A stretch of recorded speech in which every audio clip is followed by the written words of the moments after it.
tous. Merci d'être venu à cette conférence.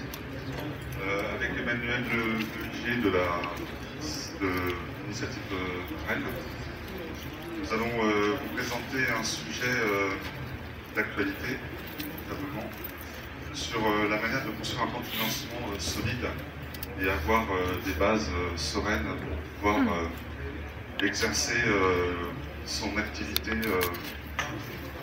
demain. Donc ça va se dérouler en trois parties.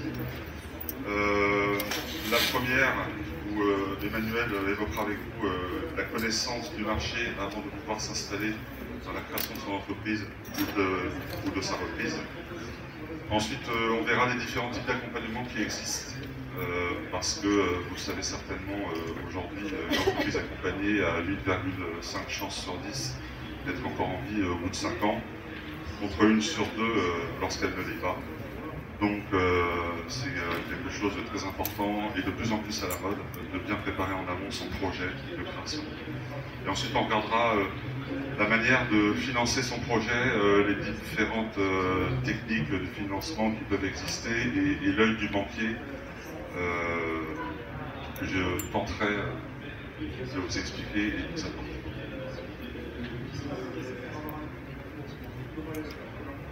Donc bonjour. Donc on va commencer par la connaissance de votre futur marché. Ce qu'on demande avant tout, les financeurs, que ce soit en termes de prêt d'honneur ou les banquiers, demandent un dossier assez complet. Et donc dans un premier temps, il va falloir que vous réalisiez votre étude de marché. Bien connaître votre marché, la règle d'or, on ne fait bien que ce que l'on connaît bien, excusez-moi.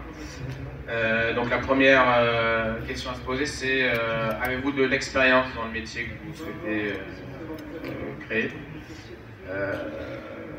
Donc la principale question à se poser, c'est est-ce que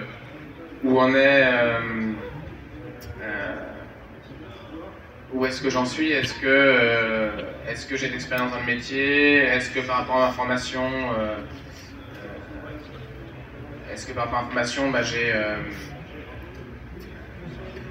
j'ai étudié sur la gestion, sur la technique du métier. Pour construire son business plan, il va falloir d'abord regarder ce qui se passe autour de vous, regarder la concurrence, voir les opportunités qui puissent exister, essayer de connaître ce que vous pouvez apporter de plus par rapport à la concurrence, donc voir les forces et les faiblesses de votre future entreprise, voir le marché du coup. Est-ce qu'il y a un marché nécessaire pour que vous puissiez démarrer, surtout, la principale chose, c'est est-ce qu'il y a des clients qui sont là, essayer de voir les besoins et voir la demande des clients. C'est surtout la chose importante, c'est définir sa clientèle. Pas avoir une cible trop large, essayer de cibler un maximum et de voir vraiment quels sont leurs besoins. Donc pour cela, il y a toute une palette d'organismes à aller voir pour vous aider à monter cette étude de marché, ce business plan. Donc il y a également, il faut vraiment adapter son produit, son service par rapport aux éléments que vous allez recueillir par rapport à la concurrence et aux clients. Donc il faut vraiment vous positionner en termes de tarifs, de savoir-faire.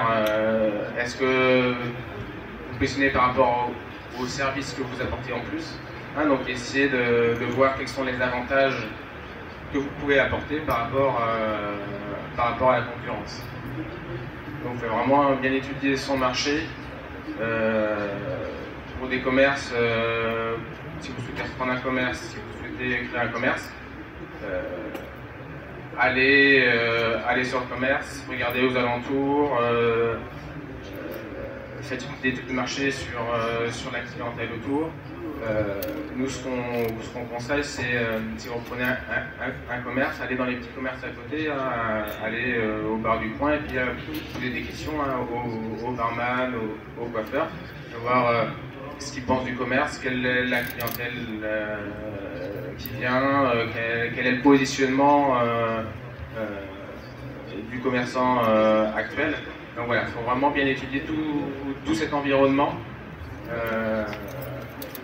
qui va après découler sur la réalisation de votre prévisionnel. Il faut d'abord commencer par définir votre cible, vos produits, vos services, et ensuite va découler sur la conception de votre offre et sur vos tarifs, et ensuite sur le chiffre d'affaires que vous allez pouvoir estimer en vue de votre création d'entreprise. Donc pour mener à bien toute cette étude de marché, il y a des organismes qui peuvent vous accompagner. Les réseaux d'accompagnement, c'est les chambres de commerce, chambres de métier, boutiques de gestion. Là, vous avez des rendez-vous, vous avez des stages créateurs, des stages repreneurs.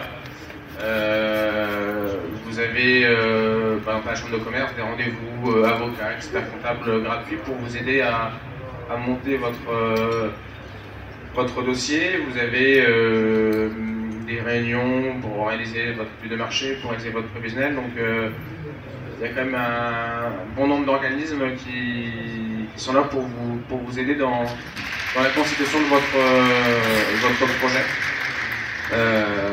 Et puis, il vous propose différentes formations également. La formation, des formations de gestion, comment devenir chef d'entreprise, parce que vous allez passer du statut de salarié au statut de chef d'entreprise. Comme on dit, voilà, vous passez chez l'entreprise, il y a la gestion, il y a la technique, il y a aussi le commercial. Il y a les 3 points à voir. Donc on a des compétences dans certains points et il faut essayer de se former et essayer d'être compétent dans tous ces points. Donc voilà, vous pouvez rencontrer des experts et puis surtout pour réaliser le prévisionnel, vous avez également les experts comptables qui sont là pour vous aider. Ne réalisez pas seul un prévisionnel, nous on le voit, moi je suis capable. On le voit souvent, des créateurs qui viennent nous voir, j'ai réalisé mon prévisionnel tout seul, c'est bon, j'ai vu mes chiffres, mais bon, l'expert comptable c'est son métier. Vous pouvez avoir des petits prévisionnels gratuits ou à peu cher. Après derrière, si vous prenez les experts comptables dans votre activité, donc voilà, il faut vraiment vous faire accompagner par tous les experts de la création pour rendre votre projet plus solide. Et puis c'est surtout maintenant qu'il faut définir votre stratégie, vos produits. Et c'est pas quand vous allez créer, vous en lancer qu'il faudra réfléchir à ça. Est-ce que vous avez déjà les charges qui vont tomber et donc il faut vraiment votre projet soit vraiment bien solide et vous avez pensé à toutes ces questions avant de se lancer.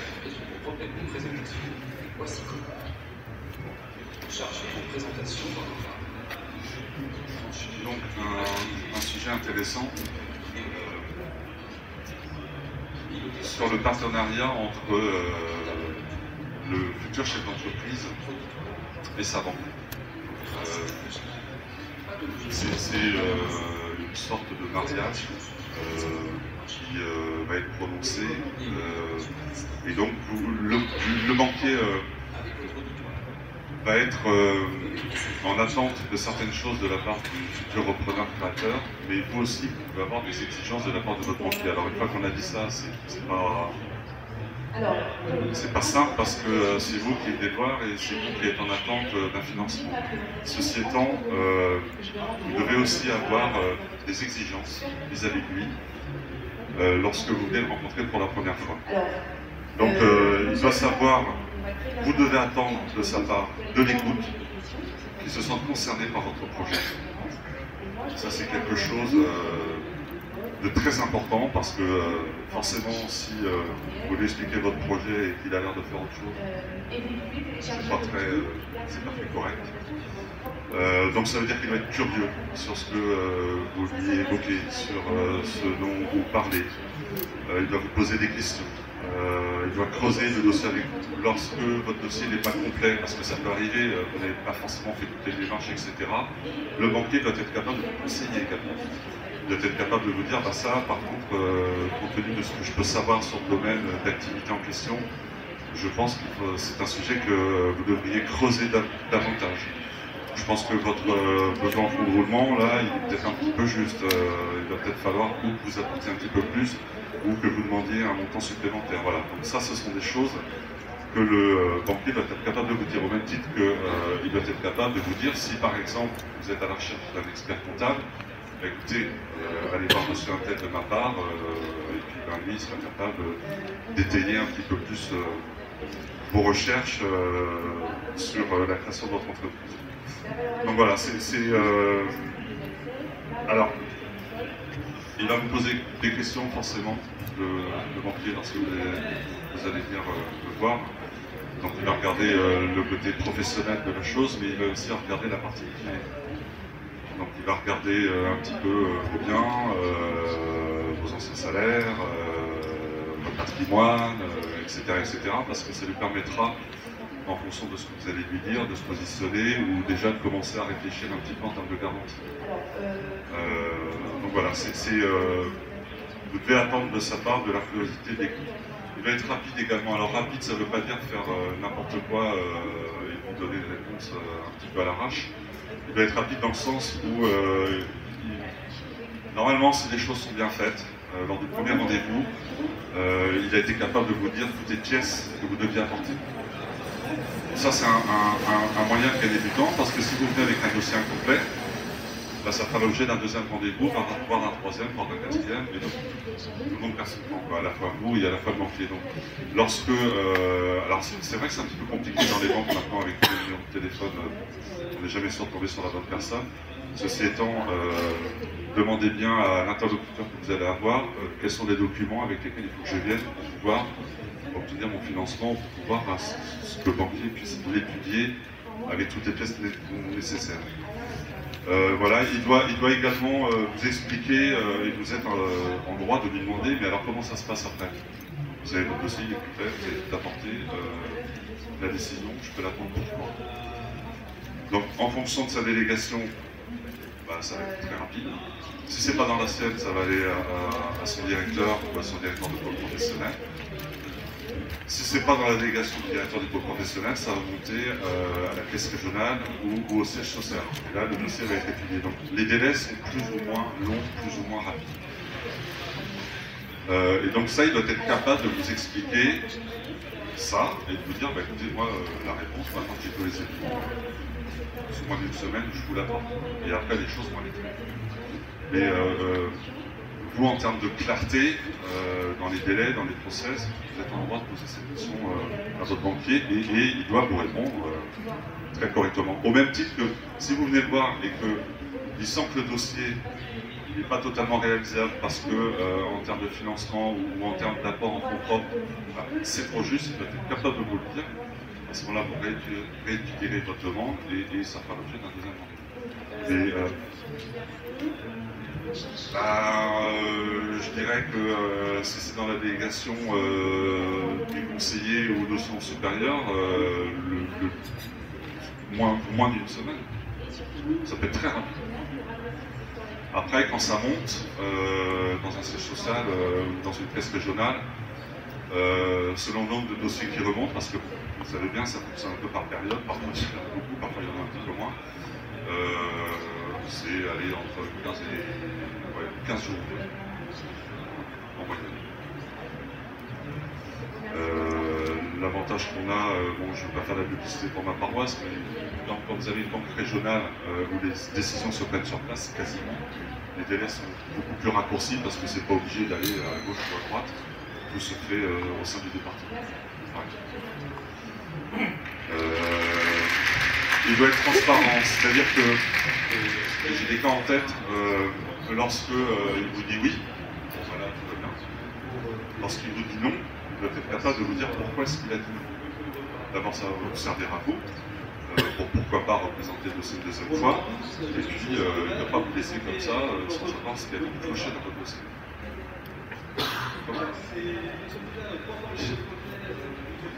Mais ça, enfin, le métier, moi je le conçois comme ça, voilà, il faut être transparent, si ça va pas, ça va pas. Et puis, vous devez attendre de lui du professionnalisme, bon ça on l'a évoqué, hein. Vous devez être capable de vous dire ce qui va, ce qui va pas, si c'est positif, si c'est négatif, que tout le monde certainement. Maintenant, il est en droit d'attendre des choses aussi, le banquier. De l'enthousiasme. C'est vrai que vous êtes le premier commerçant de votre installation, de votre reprise. C'est-à-dire que vous devez arriver en montrant un certain dynamisme. C'est votre projet, vous portez un bras de corps, donc vous avez la niaque, vous avez la patate, et vous êtes là pour vendre. Alors une fois qu'on a dit ça, c'est pas suffisant, parce que s'il manque de l'apport, il manquera toujours d'apport, même si vous avez la patate. Mais voilà, c'est quand même un élément positif. Vous devez arriver, voilà, c'est un choix de vie que vous faites, avec des investissements que vous allez porter pendant 7 ans en général. Et donc ça c'est quelque chose, ben voilà, vous devez partager et montrer votre enthousiasme. Vous êtes professionnel, c'est-à-dire que vous présentez un dossier mais vous savez de quoi vous parlez. C'est mieux. Si le banquier vous pose des questions sur votre projet, vous devez avoir les réponses. Et normalement, votre dossier, c'est vous qui allez travailler avec des gens qui vous ont accompagnés. Donc voilà, vous êtes capable, si on vous pose des questions, de dire non, ça je l'ai bien vu, effectivement, etc. L'emplacement, comme a évoqué Emmanuel, la zone de chalandise, les clients, les délais fournisseurs, les délais clients. Voilà, ça sont des choses que vous devez maîtriser parce que ce sera votre activité tous les jours. La gestion, c'est quelque chose d'important.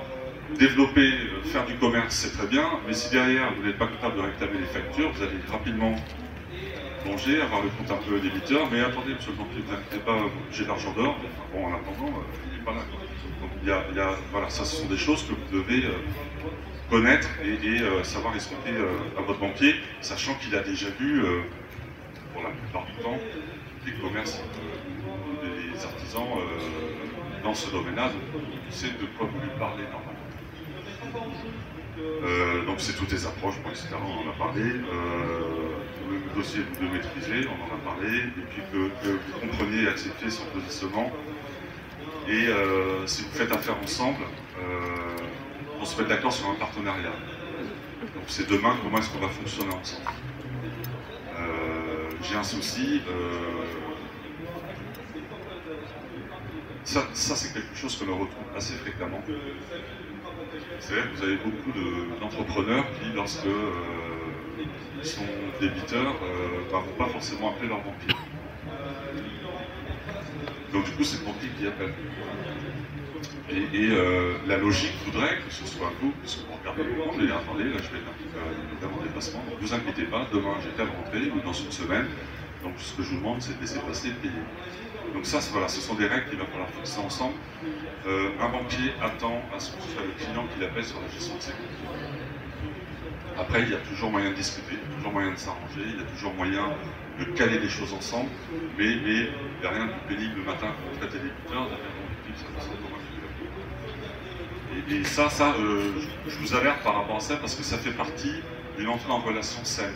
Voilà, il faut fixer des règles dès le départ. Au même titre que quand vous avez des excédents de trésorerie, ben, votre banquier s'est bien appelé, alors là, il va vous appeler aussi, parce que c'est pour mettre de l'argent de côté. C'est toujours intéressant, mais vous aussi, ben, votre argent qui dort, ne le laissez pas dormir, mettez-le de côté, ça fait partie des règles qu'il va falloir fixer avec votre banquier. Attention là-dessus. Donc les conseils pour présenter son projet financier. Donc le plan de financement, donc nous, il va falloir vraiment estimer tous vos besoins de démarrage. Hein, ça sera au moment de la création ou de la reprise que vous allez pouvoir emprunter. Hein, donc il faut vraiment estimer tous vos besoins de démarrage sur votre première année d'activité. Après derrière, pour retourner voir les banquiers si vous avez des besoins supplémentaires, ça sera après le premier bilan. On pourra vous aider pour le développement ou pour telle ou telle machine ou un développement pour embaucher quelqu'un. Ouais, alors, effectivement, comme dit Emmanuel, avant toute nouvelle demande, vous avez créé votre activité, voilà, ça démarre, etc. Vous pourrez demander en théorie des demandes d'investissement supplémentaires une fois qu'il y aura eu un premier bilan. Au-delà, ni nous, ni forcément clair, le comptable peut-être un petit peu plus, mais voilà, ce sont des choses établies. Une nouvelle demande pourra intervenir. Alors, il peut arriver qu'en cours, dès la première année, il y a des choses que vous ayez mal mesurées, donc du coup, vous allez voir votre banquier pour demander une ouverture de crédit, parce que vous êtes passé à côté de certaines choses et vous avez par exemple 10 000 €. Donc là, il y a toujours moyen, on ne va pas vous laisser dans la panade, entre guillemets, et donc forcément, si on peut la mettre en place, on la mettra en place. Mais avant toute demande d'investissement supplémentaire, il faudra un premier bilan inévitable. Le premier bilan, c'est 12 à 15 mois. Donc l'expert comptable le réalise. Donc voilà, on compte en général 15 à 18 mois avant de pouvoir solliciter des investissements supplémentaires. Donc c'est pour ça que dès le démarrage de la première année, il faut bien estimer ses dépenses et ses besoins. Éviter les investissements de confort. On l'a vu quelques fois. J'ai mis dans mon plan de financement l'achat d'une moto, je vais aller plus vite pour mes rendez-vous. Voilà, en général ça passe pas trop. Avoir un minimum d'apport personnel. Donc bien sûr on a envie que... Juste, ceci étant, vous pouvez acheter une camionnette si vous êtes artisan. C'est pas un problème. Ça vous faites, ouais. On va le financer ça. Avoir un minimum d'apport personnel, donc en général on estime à peu près à 20-30% d'apport personnel par rapport au plan de financement. Hein, on demande que vous investissiez un minimum. Faites attention aussi à la trésorerie, hein, de ne pas la sous-estimer. Donc ça c'est avec l'expert comptable, hein, c'est important de réaliser en plus du prévisionnel un plan de trésorerie sur un an. Ça permet de calculer votre besoin de fonds de roulement la première année. Hein. Vous allez avoir des mois plus faibles que d'autres s'il y a des activités en saisonnier, si vous avez une activité saisonnière. Vous allez payer des fournisseurs, vous allez récupérer de la TVA. Hein, donc faites un plan de trésorerie sur un an, hein, c'est du mois par mois. Et là, vous allez pouvoir calculer votre besoin de fonds de roulement et il va falloir le demander au moment de la création de l'entreprise. Les entreprises qui arrêtent leur activité, c'est par manque de trésorerie bien souvent. Hein, donc ça, c'est quand même un point important. Sur le prévisionnel, donc réalisez-le avec l'expert comptable. Mais par contre, c'est vous qui le réalisez avec l'expert comptable. Pas un expert comptable, bah voilà, moi je veux un prévisionnel, je fais telle activité, vas-y faites-le. Donc surtout, travaillez avec lui, c'est vous qui allez lui indiquer les chiffres, comment vous allez faire votre activité. C'est vous qui allez lui indiquer les premiers mois, ça va être un peu plus difficile. Vous allez avoir des mois plus forts que d'autres. Donc, voilà, vous travaillez avec lui bien souvent. Nous, les questions qu'on pose, chez vous c'est pareil.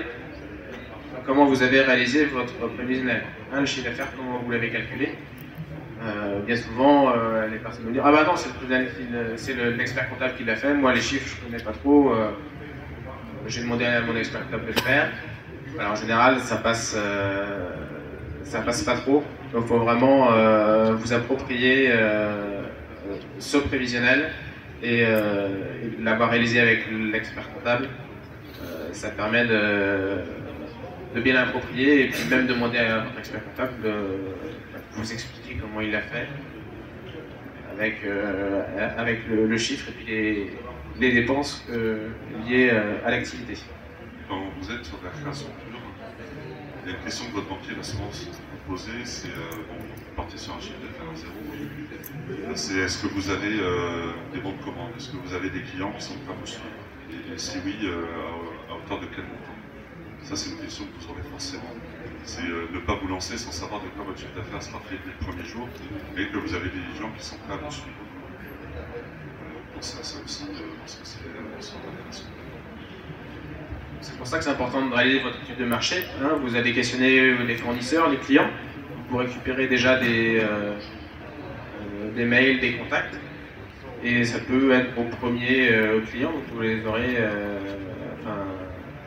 Après, ça va aller beaucoup plus vite pour vous dans votre début d'activité. Et c'est vrai que c'est important d'avoir un pré-carnet de commandes pour le démarrage, même si vous n'êtes pas créé, allez voir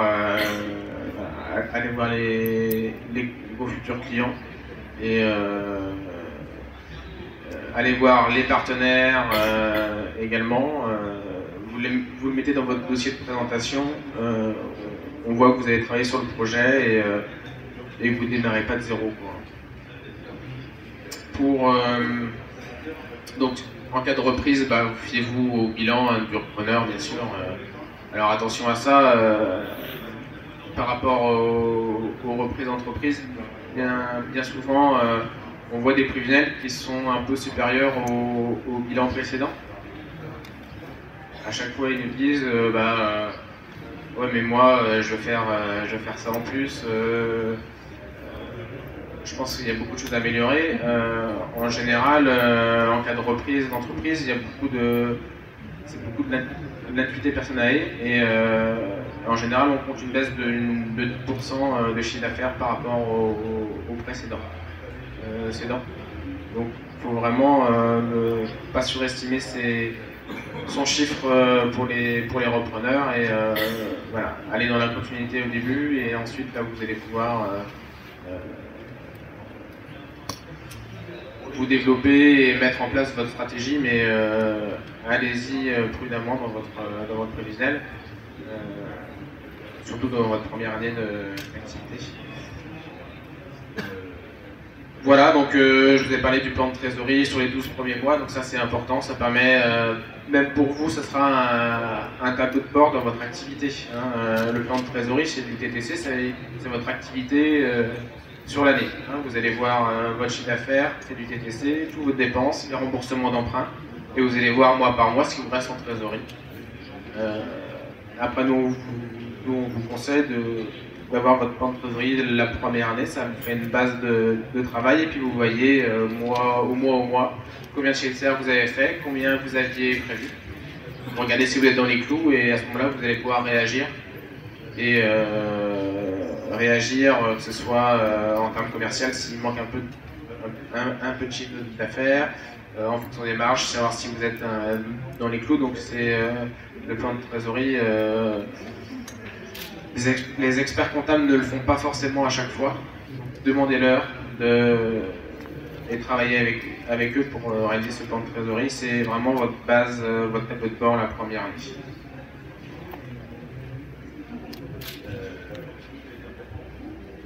Donc pour résumer un petit peu tout ce qu'on vient d'évoquer, on peut miser sur trois approches qu'il faudra que vous fassiez et qui sont incontournables. Donc c'est l'adéquation de projet, ça on en a parlé. C'est sûr que si vous avez fait des études de coiffeur et que vous voulez vous lancer dans la maçonnerie, ça ne va pas le faire. Donc il faut vraiment que vous soyez en adéquation avec votre formation, avec votre expérience sur le sujet que vous souhaitez lancer. Ceci étant, ça ne veut pas dire que vous ne pouvez pas faire autre chose si véritablement vous avez la passion et vous avez toutes les armes pour pouvoir faire autre chose. On n'est pas non plus borné au point de dire non, c'est pas cohérent, etc. Donc, comme le disait Emmanuel, c'est beaucoup basé sur la personnalité de la personne aussi et sa force de conviction. Quelqu'un qui a envie de réussir, il réussit forcément. Donc l'expérience, la connaissance du marché, on en a parlé, la visibilité économique, donc c'est la qualité de l'emplacement pour un commerce, l'originalité du produit, bon, pas tous les jours et pas forcément, hein, maintenant ça peut arriver. La future clientèle, bon, ça c'est quelque chose qu'on a évoqué également, la qualité de l'approche, et puis sinon au niveau du montage financier, ce qu'on va regarder c'est le ratio des fonds propres par rapport aux emprunts. Alors la première année et les années ensuite, forcément, il va être déséquilibré puisque vous apportez en moyenne 20 à 25% d'apport et vous empruntez le reste. Ces 7 ans, la norme, c'est que les dettes doivent représenter les fonds propres. Donc c'est un ratio de 1, fonds propres sur dette égale 1. Voilà. Quand c'est très inférieur et qu'il y a beaucoup de fonds propres, on se dit que l'entreprise ne veut pas prendre forcément de risques et puis qu'il y a des investissements, il autofinance tout. Mais c'est pas forcément bon non plus parce que du coup, au niveau de son résultat, il se prive de payer certainement un petit peu moins d'argent. Par contre, si l'entreprise est très endettée par rapport à son fonds propre, il y a un déséquilibre qui commence à se créer. Et donc ça, le banquier y est forcément vigilant. Il se demande comment est-ce que ça va pouvoir se rééquilibrer. Voilà. Alors quand on aborde les fonds propres, il y a un petit peu tout dedans, et il peut y avoir des dons familiaux. Et donc quand il s'agit de dons familiaux, ça vous allez savoir le dire au banquier, et le banquier, la première chose qu'il va vous demander, c'est une lettre d'engagement de la personne qui vous donne les dons. Comme quoi, cette personne ne va pas vous demander de les rembourser. Parce que sinon, ce n'est pas des fonds propres. Puisque vous allez les rembourser, donc du coup, c'est comme un emprunt. Quand c'est un don, c'est un don. Donc la personne ne vous demande rien aussi. Même si c'est des prêts familiaux, essayez de bien cadrer tout ça, faites un courrier comme quoi, même si c'est un prêt familial, pour rembourser une fois que, par exemple, vos emprunts bancaires sont remboursés. Si d'un coup votre famille vous demande de rembourser parce qu'il y a tout peut se passer, ça peut mettre en péril votre entreprise. Donc même si c'est de la famille, essayez de border tout ça et d'indiquer que le prêt familial ne sera commencé à être remboursable une fois que les financements bancaires, par exemple, sont remboursés. Donc à 5 ans, à 7 ans, une fois que votre projet est plus solide. Alors sinon, vous avez quelques ratios que vous pouvez avoir en tête lorsque vous livrez votre bilan. Alors en fonction de si vous êtes sur une activité de service ou de production, retenez par exemple que les fonds propres par rapport au total bilan, à partir de 25%, c'est bien. Retenez qu'un chiffre d'affaires ramené à son résultat, donc c'est le ratio de rentabilité entre 3 et 5%. Si votre résultat fait 3-5% de votre chiffre d'affaires, c'est la norme. Après, ça peut être beaucoup plus, et pour les fonds propres sur total bilan, ça peut être aussi beaucoup plus. Et voilà, vous pouvez avoir quelques petits éclairages comme ça dont se sert le banquier dans le cadre de son approche. Ensuite, ce qu'on va regarder, c'est la capacité de remboursement de l'entreprise par rapport à vos dettes. Bon, en général, on dit que la carte sur une année doit permettre de régler l'ensemble de vos dettes et éventuellement votre nouvel emprunt. Bon, ça c'est des choses que vous allez apprendre au fur et à mesure et que votre expert comptable sera capable de vous expliquer lorsque vous aurez différentes demandes de financement. Voilà, ensuite voilà, arrive la demande de prêt, donc voilà, c'est simple, hein. L'ensemble de vos besoins, vos investissements, alors éventuellement si vous rachetez un fonds de commerce, on va le retrouver à gauche, hein, fonds de commerce, le matériel, éventuellement si vous voulez faire des travaux parce que vous trouvez que la vitrine demande un bon coup de rafraîchissement, on va le retrouver là-dedans aussi, donc voilà, le fonds de roulement, les besoins de trésorerie, etc. Et puis de l'autre côté, il faut que ça s'équilibre, donc vous avez d'un côté les fonds propres, et de l'autre côté vous aurez vos prêts. Alors que ce soit des prêts d'honneur, que ce soit des prêts bancaires, etc., etc. Et l'ensemble forcément s'équilibre.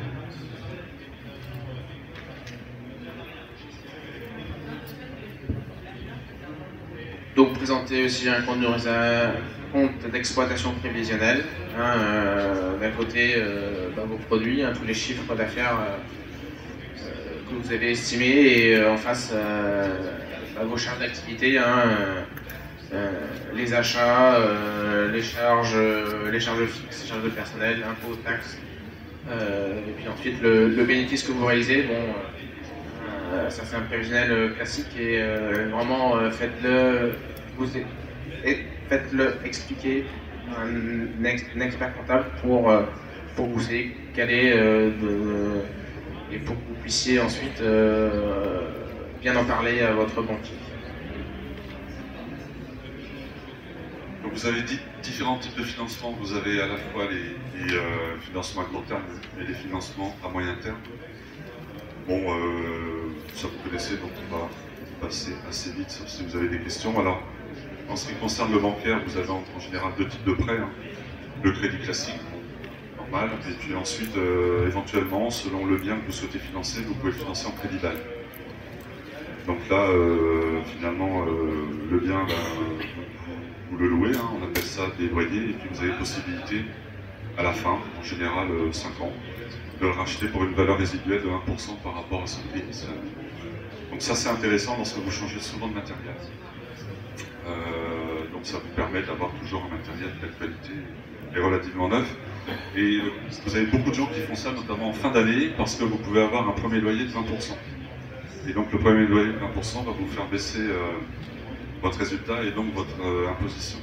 Donc ça, ce sont des choses que l'on voit souvent en fin d'année. Ensuite, en ce qui concerne les financements à court terme, bon, vous avez la facilité de caisse au découvert. La facilité de caisse, c'est lorsque vous êtes en déplacement et que le banquier vous donne un accord tacite d'être à découvert. Alors, il ne faut pas que ça dure, parce que sinon, ça deviendra à découvert, et là, ce sera formel, avec un montant que l'on définit ensemble en fonction de vos besoins de trésorerie. L'escompte, la cession de créance, la facturage, le court terme. Bon, ça, ce sont des choses. Alors, le court terme, ça peut être mis en place notamment lorsqu'on a une activité saisonnière. On a de fortes sorties, mais on sait que les rentrées ont lieu dans 3, 4 ou 5 mois, donc on peut mettre en place un court terme par exemple de 20 000 ou 30 000 euros que vous remboursez au bout de 6 mois parce que vous savez que dans 6 mois vous aurez touché l'argent nécessaire pour rembourser du fait de votre activité. Voilà, mais ça votre banquier sera capable de vous l'expliquer, il y a différentes techniques, toutes ne correspondent pas à tout le monde et en fonction de votre activité, certaines seront utiles, d'autres non. Sur les financements non bancaires, vous avez l'apport personnel. Les avances d'Oseo, alors Oseo ce sera maintenant BPI, BPI France. Là c'est plus pour des projets innovants, hein, ou pour la reprise d'entreprise. Vous avez le PCE, prêt à la création d'entreprise. Donc ça c'est un prêt qui peut permettre de financer de la trésorerie. Et l'avantage du PCE, c'est qu'il a 6 mois de différé, donc ça permet de commencer à vous lancer et rembourser le prêt que 6 mois après. Donc ça permet de faire de la trésorerie, faire du chiffre et rembourser que 6 mois après. Donc ça, le PCE, c'est aussi BPI France qui le fait. Donc là, les banques ou les organismes de prêts d'honneur peuvent également vous monter le PCE. Et vous avez également les prêts d'honneur, donc là je vais vous en parler sur la slide d'après. Donc le prêt d'honneur, vous avez différents organismes qui financent en prêt d'honneur. Le prêt d'honneur, c'est un prêt à la personne. On vous prête à vous personnellement, ça permet de conforter vos apports personnels et de renforcer vos fonds propres. C'est un prêt à taux zéro, hein, sans garantie, sans intérêt. Nous, Initiative Bretagne, donc c'est la plateforme Initiative France, 3 types de prêts d'honneur. Le prêt d'honneur NAC de 1000 à 10 000 euros, c'est pour les porteurs d'emploi qui sont demandeurs d'emploi, pour les jeunes de moins de 26 ans. Vous avez le prêt d'honneur BRIP pour la reprise d'entreprise. Là, on peut aller jusqu'à 25 000 euros de prêt à taux zéro. Il est limité à vos apports personnels. Donc ça peut être une aide pour vraiment gonfler vos apports, et ce qui permet aussi de débloquer des financements bancaires par la suite et les garanties Oseo. Et vous avez le prêt d'honneur plateforme de 3 à 8 000 euros, là c'est pour tout public. Voilà. Le prêt moyen pour une création d'entreprise, le prêt d'honneur pour les plateformes c'est 6 à 7 000 euros. Et on peut aller jusqu'à 25 000 euros pour une reprise, parce qu'il y a des gros besoins, c'est des rachats de fonds de commerce. Donc le but des prêt-donneurs, c'est de passer devant une commission qui par la suite attribue ces financements. Dans les commissions, vous n'avez que des bénévoles. Ces bénévoles, ce sont des experts comptables, des banquiers, des chefs d'entreprise et autres réseaux d'accompagnement. Donc quand une commission accorde ces prêt-donneurs-là, ça fait vraiment effet de levier au niveau des banques, ça rassure les banques, qui est tout un comité d'experts qui est validé votre projet. Donc derrière, c'est plus facile d'avoir des financements bancaires. En plus du prêt-donneur, nous on vous accorde tout un accompagnement après la création de votre entreprise. 3 types d'accompagnement. Premier accompagnement, c'est des animations tous les trimestres sur des thématiques. On vous met en réseau avec tous nos jeunes chefs d'entreprise qu'on a aidés. Donc c'est vraiment une mise en réseau et des petites animations sur les démarches commerciales, les techniques de vente, etc. On va vous laisser seul dans vos premiers pas d'activité. Deuxième type d'accompagnement, c'est un suivi. Tous nos créateurs sont suivis. Le suivi, c'est plus un suivi de gestion. On essaie de voir avec vous 2-3 fois dans l'année. On vient dans votre entreprise. On n'est pas là pour vous fliquer, c'est vraiment pour vous aider, pour vous accompagner. On met en place chez vous des tableaux de bord dans votre entreprise pour essayer de voir où vous en êtes par rapport à ce que vous aviez prévu. On regarde avec vous si vous êtes dans les clous, si vous ne l'êtes pas, est-ce que c'est à cause de la marge, est-ce que c'est à cause de la démarche commerciale. Voilà, on essaye de voir la globalité du projet avec vous et vous accompagner et surtout vous essayer de vous lever la tête de votre activité parce qu'en général vous êtes à fond dans votre activité et ça vous permet d'avoir un œil extérieur qui peut vous aider et vous faire poser des bonnes questions. C'est vous qui avez des réponses et nous on essaie de vous poser des questions pour essayer de trouver ces réponses-là. Troisième type d'accompagnement, c'est le système de parrainage. On a une 50aine de chefs d'entreprise ou cadres dirigeants qui sont bénévoles et qui veulent bien donner un coup de main à nos jeunes chefs d'entreprise. Donc vous avez un parrain chef d'entreprise qui apporte son carnet d'adresse, qui vous apporte son réseau, qui aussi a connu les premiers pas d'une création d'entreprise. Donc il peut vraiment vous accompagner dans votre première année ou dans votre deuxième année. Vous avez un projet de développement, voilà, il vous accompagne à trouver toutes sortes de solutions. Donc comme je l'ai dit, vous n'avez pas toutes les compétences. Après nous on essaie de vous mettre des parrains qui puissent vous accompagner sur tel type de compétences de métier et essayer de rendre vos projets plus solides. Voilà. Donc tout ça fait que taux de pérennité à 3 ans des entreprises qu'on accompagne est de 90%. Et taux de pérennité à 5 ans est de 85%. Ils sont toujours en vie. Donc en général on dit qu'à 5 ans une entreprise sur 2 arrête son activité. Le fait d'être accompagné en termes financiers par un prêt-donneur et humain par un chef d'entreprise, voilà, vous rend plus solide et bien sûr rassure les banques pour trouver des financements. Donc vous avez également le réseau Entreprendre de Bretagne. Là c'est le prêt-donneur à 15 000 à 45 000. Donc ça c'est pour des projets de création à fort potentiel d'emploi. Il faut au moins créer 5 emplois les 3 premières années pour ceux qui ont des projets plus importants et des demandes bancaires plus importantes. Le réseau Entreprendre vient aussi pour la reprise d'entreprise, donc là c'est au moins une reprise de 10 salariés et il faut que vous ayez aussi un projet de développement dans votre reprise d'entreprise. Donc là c'est pour des projets plus à potentiel. Vous avez également Pressol, Pays de Rennes Emploi Solidaire. Là c'est que sur le Pays de Rennes.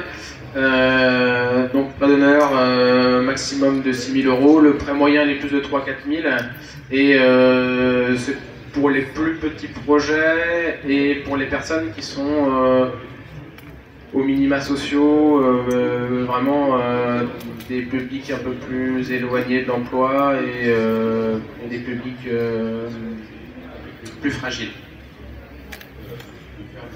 Vous avez également l'ADI, donc là cette ADI c'est pour les personnes qui n'ont pas accès au financement bancaire à cause de leur vie personnelle, vous ne pouvez pas avoir de financement bancaire.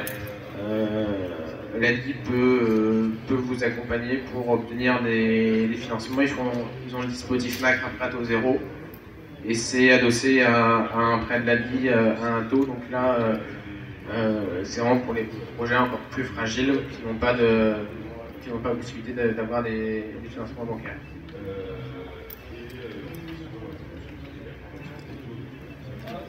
Donc au niveau des garanties, vous en avez de deux sortes, les garanties réelles et les garanties personnelles. En ce qui concerne les garanties réelles, vous avez le nantissement de matériel, donc ça c'est du matériel qui n'est pas immatriculé. Ensuite vous avez le gage, donc ça c'est pour du matériel immatriculé, comme les voitures, etc.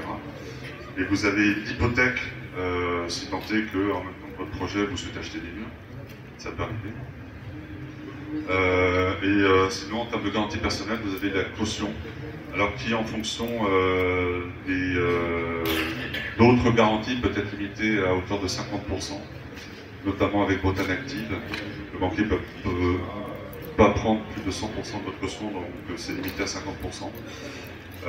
Et vous avez forcément, ça c'est un conseil que l'on donne tout le temps, y compris pour ceux qui s'installent en personne morale, c'est de s'assurer à titre personnel au niveau du décès. C'est vrai que bien souvent, les gens qui sont en personne morale se disent non, c'est pas une obligation, donc moi je ne vais pas le faire, ok. Ceci étant, si l'entreprise est endettée et que vous êtes tout seul dans votre entreprise, ou si vous n'êtes que deux, ça peut mettre l'entreprise en difficulté. Donc ça c'est quelque chose à évoquer avec vos experts juridiques ou avec votre banquier ou vos experts comptables, mais c'est bien d'y penser. Donc vraiment, quand vous allez voir un banquier, il faut vraiment voir les prêts bancaires, mais aussi les garanties, hein, c'est très important. Et voir quelles garanties vous pouvez mettre en face de vos financements bancaires. Donc les organismes type Bretagne Active peuvent se porter caution pour vous. En fait, hein, les garanties qu'ils disent, c'est faire baisser vos cautions personnelles et utiliser des organismes qui se portent caution pour vous. Donc en général, ces garanties ont le coût aux alentours de 2,5% hein, du montant garanti. Bretagne Active, ce qui est intéressant, vous avez la garantie FGIF, le fonds de garantie récidive pour les femmes. Si vous réussissez à avoir cette garantie-là, la banque ne peut pas vous prendre de caution personnelle. Ces garanties sont limitées à 30 000 € de montant garanti. Bretagne Active a également une autre garantie pour les demandeurs d'emploi. L'avantage de ces garanties Bretagne Active, c'est les garanties marchent quand l'entreprise est liquidée ou quand il y en a un arrêt de l'entreprise. Un mois après la liquidation, la garantie Bretagne Active vous rembourse ce qu'ils doivent à la banque. Contrairement aux autres garanties OSEO, CIAGIS, OCAMA, les garanties là, la banque fait jouer d'abord toutes les cautions, toutes les garanties qui existent sur le projet. Ensuite, la garantie OSEO intervient au final. Hein, donc en général, si vous pouvez prendre une garantie Bretagne Active, c'est l'une des meilleures. Après, elle garantit jusqu'à 30 000 €. Hein, pour des frais plus importants, vous avez OSEO. Pour une reprise OSEO garantie jusqu'à 50%. Et pour une création jusqu'à 70%. Donc il faut en parler à votre banque. Les garanties OSEO, c'est la banque qui valide derrière avec OSEO. Pour la garantie Bretagne Active, il faut aller les voir pour déposer des projets, pour déposer votre dossier. Et vous avez également la CIAGIS, la SOGAMA, c'est des garanties propres à certaines banques ou en fonction du type de projet que vous avez.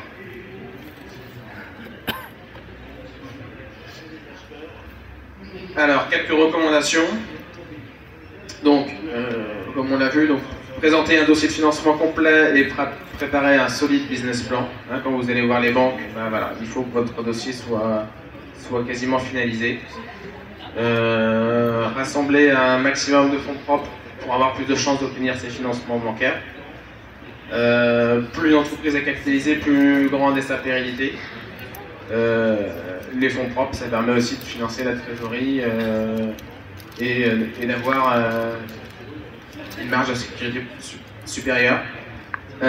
Et donc ces fonds propres peuvent s'étoffer par les prêts d'honneur, les prêts NACRE, qui puissent exister. Donc vraiment essayer de voir tous ces organismes-là pour constituer vos apports, vos fonds propres. Et ensuite vous allez voir les banques pour le reste des financements. Mieux vaut différer où en est son projet plutôt que de démarrer en manquant de moyens financiers. Il y a à un moment donné, il y a eu pas mal de pubs sur vous avez 1 euro, vous pouvez créer votre entreprise. Ça se passe pas comme ça. C'est vraiment un projet de vie, donc il faut, si vous voyez que vous êtes un peu juste, continuer à travailler, à avoir une expérience professionnelle, à essayer de constituer vos apports pour ensuite démarrer dans de meilleures conditions. Après, ça dépend des projets. Nous, on accompagne les jeunes de moins de 26 ans et ils n'ont pas forcément constitué un gros apport à 2000 euros. Nous, on peut prêter à 5-6 000, ça peut avoir, ça fait 8 000 euros d'apport personnel. Vous avez besoin de 20 000 à la banque en plus, ça peut passer. Donc, pas besoin d'apporter 20 000 euros pour créer son entreprise. En faisant des projets, il faut vraiment faites-vous accompagner par les organismes qui peuvent vous dire si vous êtes à peu près dans les clous. J'ai des projets qui viennent me voir, ils ont 300 000 euros de besoins financiers. Ils veulent créer un centre,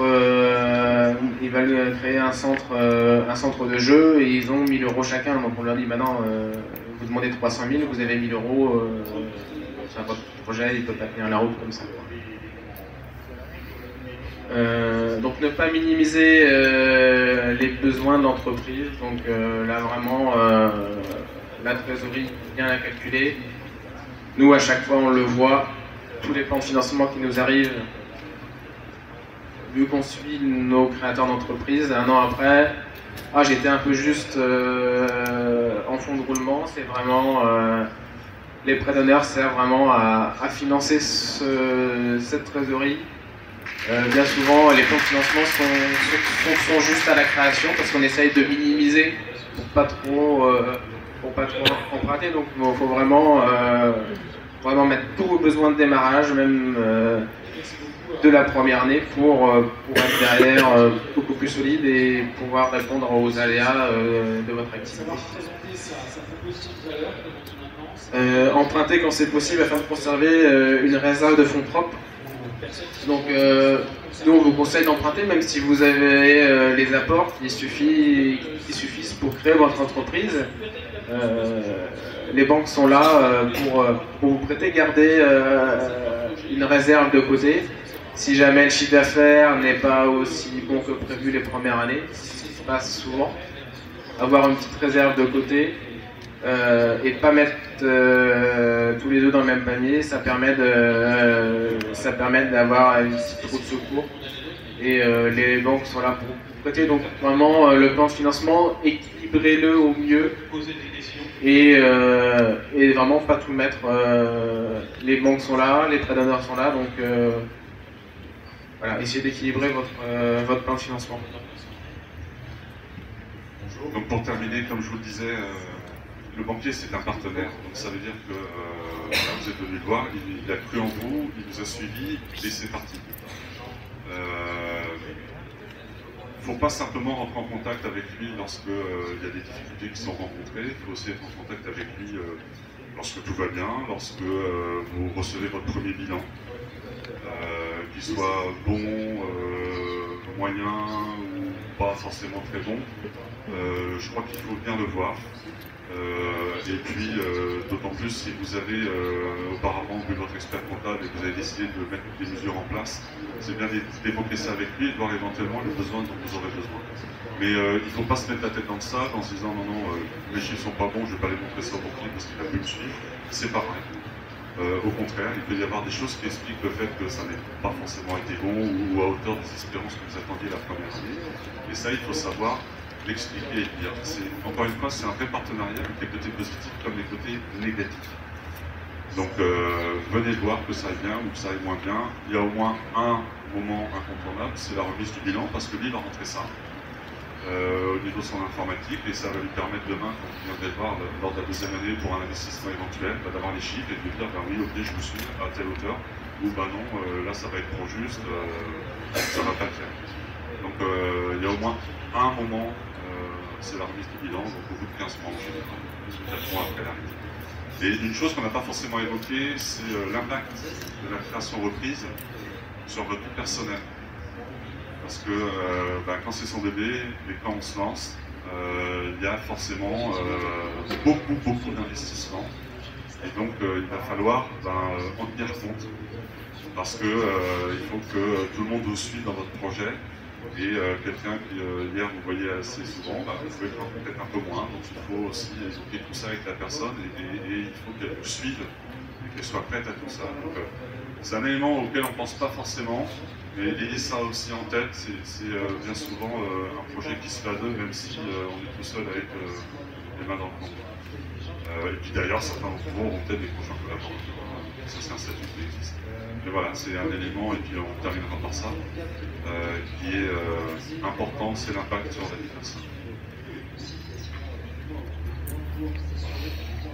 Demandez aussi à vos conseils, experts comptables, les noms. Ou de prendre rendez-vous pour vous chez votre banquier. Vraiment, appuyez-vous sur vos conseils pour... N'allez pas voir une banque sonner et puis bon, est-ce que je peux avoir un rendez-vous? Si vous appuyez sur les conseils experts comptables, déjà le banquier vous voit d'un autre œil et puis il est venu de la part de quelqu'un. Voilà, c'est une relation de partenariat qui s'instaure tout de suite. Voilà, est-ce que vous avez des questions? C'est fini. Donc voilà, vous pouvez nous voir sur le stand du Crédit Agricole et sur le stand d'Initiative Bretagne pour plus d'informations. Et voilà. D'ailleurs, si vous passez sur le stand du Crédit Agricole, on a une plaquette qui est très bien faite sur les éléments incontournables sur la création reprise, qui résume tout.